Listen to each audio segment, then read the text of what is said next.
Hi everyone, welcome back. This is Tanya. And this is Adriana. You're listening to Closing the Gap, a social justice podcast dedicated to providing resources and inspiring collective action toward creating more just and equitable communities.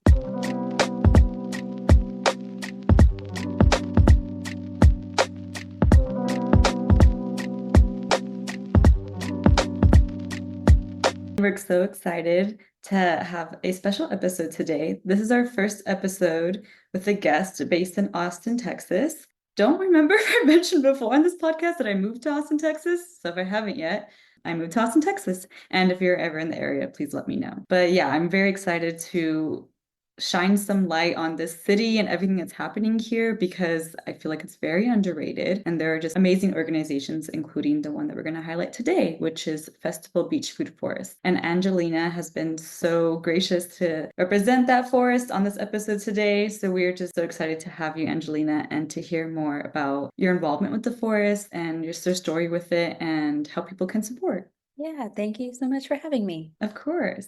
So, yes, this is Angelina as the Communications and Partnerships Coordinator. We just want to hear more about where that inspiration to join the forest came from. What is a food forest? Kind of just a very general, broad intro to yourself and also to the food forest. Yes, Festival Beach Food Forest is about 13 or so years old. 10 years have been trees and plants in the ground, and then there was several, probably more than 3 years of community planning that went into the food forest prior to that. And before then, a full decade of activism to shut down the power plant that had been in East Austin on Holly Shore. And so this really arose out of a strong neighborhood coalition of people who wanted to create something better with their green space. And the food forest is just a small piece of that. So about 10 years ago, 2/3 of acre were started with hundreds of trees and dozens of other plants in the ground. And in 2021, they were authorized to expand. And so now it's around 3.5 acres in total. And so when you go out, you'll see the more mature food forest, the original phase one, as we call it. And you'll also see the beginning of more food forest, phase two. And if you wanted to visit the food forest, we're right at the northeast corner of I-35 and Lake Austin. So the Cesar Chavez Holly neighborhood area. It's a part of Austin that was historically redlined and has since been under-resourced and underserved. So doing this kind of regenerative work with both the people, the food, and the medicine and the green space is really important. And it's something that I've personally been really inspired by watching it grow right next to such a major highway. If we can do it here, we can do it anywhere, is something we like to say. Also in 2021, the organization got the largest grant it's ever been granted. It was $100,000 from a nationwide challenge called the Thriving Cities Challenge. That enabled the food forest to do its first time paid work of any kind. And so I was one of the people who was selected to do one of those part-time paid contractor roles to help try to expand the breadth and the reach of the food forest, because as it's taking up more acreage, they're going to need more hands to tend to that land. And so I came on as someone to deepen the volunteer network and coordination and also to promote the food forest outwardly. So I was doing the Instagram, some of their website design and the give polls and things like that, all the things volunteers or community members might interact with to learn about the food forest and start to come out for the first time to volunteer or just to harvest, pick, and forage. And so the food forest really exists as this public green space that can be enjoyed as just shade, as some time to walk around, to enjoy nature. You could also use it to harvest and forage if you recognize the plants you see and can positively ID them. We have some harvesting guidelines posted on the site and some instructions for how people might start to get more from the space in terms of medicine and food. And it's also a place that hosts community events of all kinds, whether that's things that we're hosting or things that neighbors are hosting. And everyone uses it as a gathering space and a place for connection and interaction with your neighbors, a place to interact with the environment and to kind of engage with that reciprocity. It's so awesome to hear that this was really a community effort that not only brought about change but sustained it. Like you mentioned, the food forest has been around for about 10 to 13 years. I do know that the food forest does utilize permaculture. Could you please explain to our listeners what exactly that is and what its main principles are? Yeah, so we do. We're a permaculture food forest, and that means a lot of things. Really, it's rooted in Indigenous land practices, and so it's a way of, in our modern time, replicating some of the most traditional ways that humans have interacted and stewarded land. They're principles that translate across life, which is why I love them. One of them is to creatively use and respond to change, for example, which I think the food forest is a beautiful example of that. It's a way of seeing the society that we are in and building something that we truly can enjoy and promote within our shared spaces. Another great permaculture principle is to observe before you interact. And so you see that in play a lot on the site in terms of the way that we design land and the kinds of plants that we use. So it relies on a lot of perennials. So things that are coming back year after year, not kind of seasonal crop. And it also relies on a lot of natives. And it's built to enhance the topography of the land and to gather all of the resources that are coming in as they flow through the space. Obviously, in Texas, the biggest one is water. How can we capture all of the rain that's coming and seep it down into the ground and make sure that every drop is going to plants, especially as it gets hotter and hotter? So we use different techniques like burns and swales, which are high points and low points. So we enhance the topography, building on top of the highest points and then trenching down at the lowest points to create natural waterways and reservoirs. And there's endless ways that the land stewards are engaging with the site and picking the plants. And every single plant that you see and berm and swale has so much thought behind it. And the way that the plants are interacting with each other and then the way that the humans are interacting with the plants to create the most abundant space possible. I think it's so beautiful that you guys are creating this type of opportunity for people, especially we don't really get this opportunity in a lot of city settings. Like Tanya mentioned, moving to Austin, we're originally from Southern California. Our biggest city nearby is LA. I currently live in New York. These spaces are very sacred and hard to come by. So it means a lot to give an opportunity to people who don't necessarily have access to this all the time. I believe another principle that is pretty big is also trying to reduce waste, and something that I know a lot of our society can benefit on, especially as we're really driving into this overconsumption culture and just realizing that we need to get back to really utilizing all of our resources to its full extent. Can you speak a little bit more about that principle as well? Yeah, what that looks like in our space is nothing leaves the site in terms of things that we're chopping down from plants. Obviously, that doesn't apply to people harvesting and taking things with them, but if we're doing a bunch of weeding, we bring that into our compost and use that waste to steward and support the future plants. There's a couple things that we don't do that with. Bermuda grass, for example, which I think is the bane of all gardeners. We take that as far away as possible. But for the most part, nothing is leaving the site, and we're using that to regenerate the land further. And I think that's one of the best resources the food forest provides, is just that education and that time to learn more about what's around us and how we can support it and interact with it mindfully and in a way that makes everybody happier, the plants and us included. And you're right, there aren't enough of those spaces in Austin or in other cities. We're one of the first food forests on public land. And throughout our process, what we've really hoped to do and aspired to do is create something that's replicable so that other cities can have these sorts of projects. We're one of the first food forests to create contracts with the city. So working with city staff and city departments to create contracts around how volunteers and community members can steward public parkland and plant things that are edible, that produce fruit, because there's been a lot of resistance to those kinds of projects in the past. And so we hope that this project can be a model for other food forests. And we've looked at other food forests around the country as inspiration. Although there aren't that many, there are some great ones. I didn't want to start this episode with my personal experience at the forest, but I'll just add on to what you were saying before, Angelina, of the abundance that you see there. I have felt that every single time I step foot in that forest. And that's why I was so eager to see if we can get on this podcast, because it's not a huge space, but it really feels big when you're walking around all the lanes, because like you mentioned, every little space is so intentional. There's always something happening there. If there's just one flower, there's insects and birds and all of this life around that one flower. And then you go to the next spot and you see that there's a fruit growing there.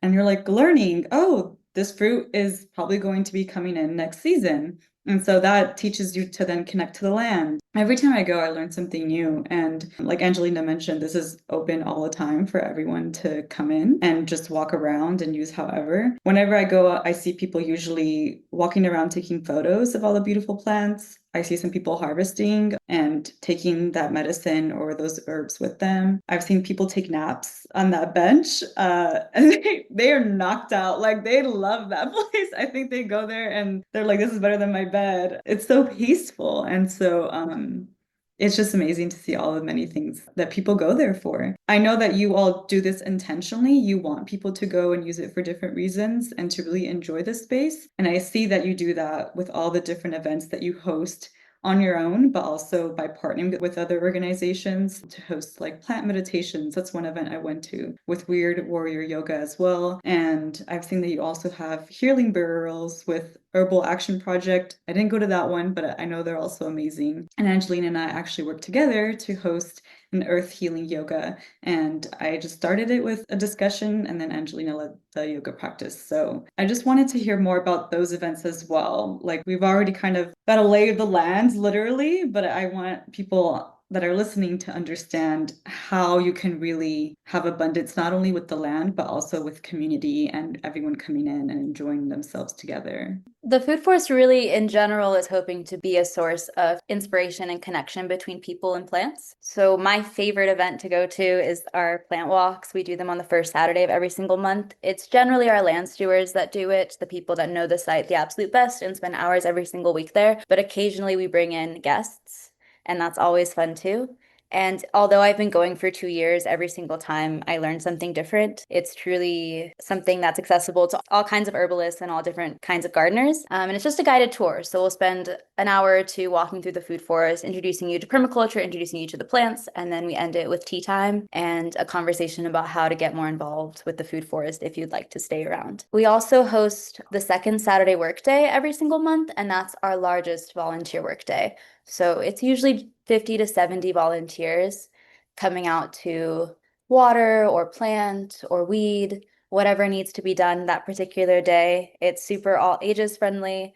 Not so much in the summer, but throughout the other seasons, we have story time for kids that starts off the workday. And so truly all ages are welcome. We also have a nature play area year round. So if you want to bring kids and let them hang out in the nature play area with our volunteers and garden yourself, that's an option. But it's a great time to come with a group, with your family, with your coworkers. It's one of the best volunteer opportunities I've found in the city personally. Throughout the month, we also have Tuesday, Thursday workdays. So if that fits in your schedule, it is in the mornings. So not for the 9 to 5ers, but if you can go, it's a more intimate workday where you can learn a lot. So sometimes we're focusing on specific irrigation projects or getting into plants that need a bit more care when you're planting and things like that, the kinds of tasks we couldn't do in that larger 50-person context. So it's a great way to get more involved and to learn more about permaculture, herbalism, and those sorts of principles.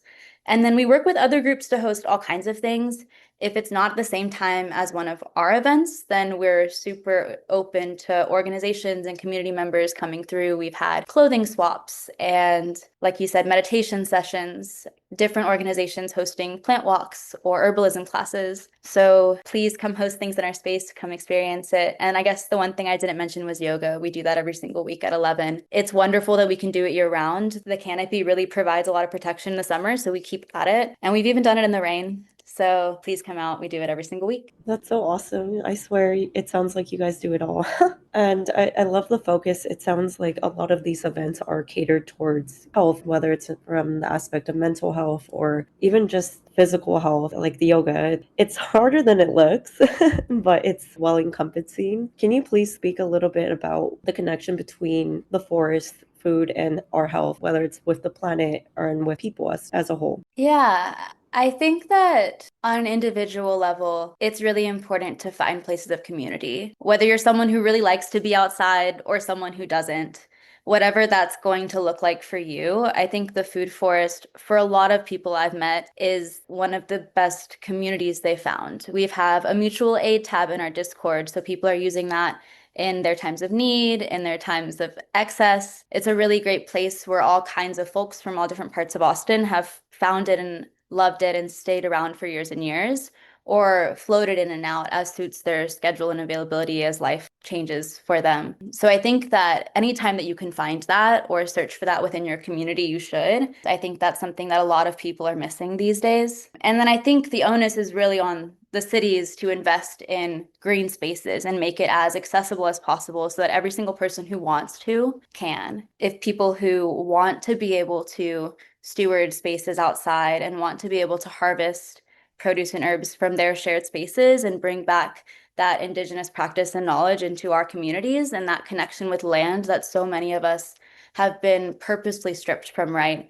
It's a practice of separating people from their ability to own land that's been perpetuated by governments for so long. And so anytime that we can return to that ownership and that stewardship of our shared commons, I think it's really important to support and uplift those projects. I think that's really the health of the planet and the humans coming together, is how can we collaborate to create something that's beneficial to us and also rejuvenating that land. It's several degrees cooler than the spaces around it. It's incredibly more biodiverse. It's preserving native species.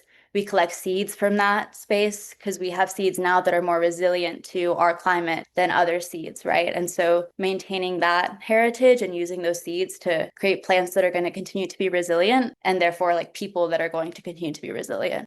That was a beautiful answer. Thank you. The last time I was there, I actually got tinctures from volunteers that made them. So that's a great way to show the health as well. All these different components that come with having those relationships with plants. I also learned by someone who was just walking around after yoga how to forage. I actually don't know the name of the plant, but I know what it looks like.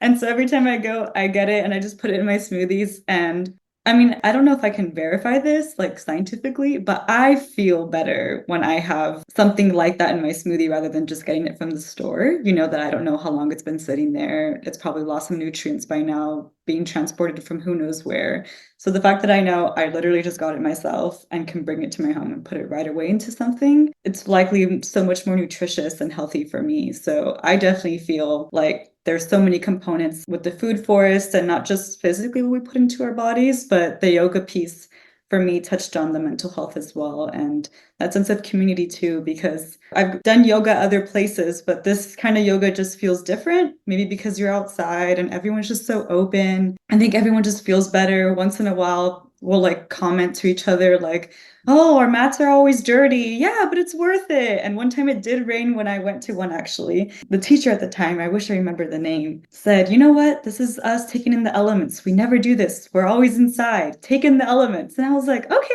yeah, like let's get wet. So I don't know. It was just something that you don't usually think about. You usually put on a hood and run inside when it rains. So all these different aspects of health definitely shine in everything that you all do. So yeah, I definitely want to thank you all for that. Yes, I'm curious, was it moringa? I think so. Yeah, I know Justice's name. I think it's only you three, right? Yeah, and Justice Yeah. watching. Shout out to Moringa. Yeah, it's always a beautiful time over there.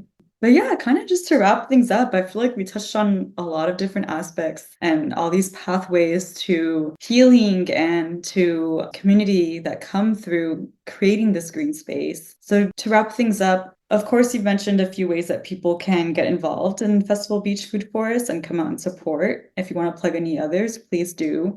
And in general, if people aren't maybe physically in Austin, Texas, and still want to support you or the food forest, if you have any general recommendations, that'd be great too. Yes, the best way to support the food forests are, one, to follow and engage with us online. The little things help. Like, comment, subscribe. It's at Austin Food Forest on Instagram and Festival Beach Food Forest pretty much everywhere else. And you can come volunteer Tuesday, Thursdays, 9 to 12. During the summer, it's 8 to 11. You could come to yoga, just come enjoy, come engage with the space. The more people that come have a positive experience and speak to it, the more resonance we'll have with the city and our community around us. It's all about all of us coming together to show that we think these kinds of projects are important and valuable. If you're not by our food forest, they are pretty rare. So if there's one in your neighborhood, go check it out. And if not, community gardens are a great place to start. If you have trails or nature conservancies in your area, any sort of conservation projects that are around. Those are great places to start to find out more about the native plants around you and the animals and bugs and things. And another thing that you can do for the food forest, if you have the means, we have a couple different ways to support monetarily. I am a member of the Giving Guild, which is our small monthly donor program. So I give a small amount every single month, and then you get little perks depending how much you give, stickers. We produce zines, tinctures, different things like that. So if you are someone who can do that, it's really important. It's super impactful, especially as grant funding from the government and other sources is dwindling. This is one way that it can make these sorts of projects way more sustainable. We have had to strip back some of the staff that we had when we had that larger grant. So that's one of the things that we're fundraising for almost always, trying to bring some of that contract work back on and eventually work towards making these full-fledged green jobs that are available to community members. And so that's one small way you can help us get to working towards that vision. If that's something that's within your means, it's a great way to show solidarity with these kinds of projects, especially if you can't make it out to volunteer on a regular basis. We'll be sure to, as always, link all of your information down below so that you can learn about the events and how to help support the food forest. Thank you, Angelina. This was amazing. I'm so glad everyone's going to be able to envision what I've been living the last few months, going to yoga and everything. So just thank you again for being here and for telling us more about Festival Beach Food Forest. Thank you for having me.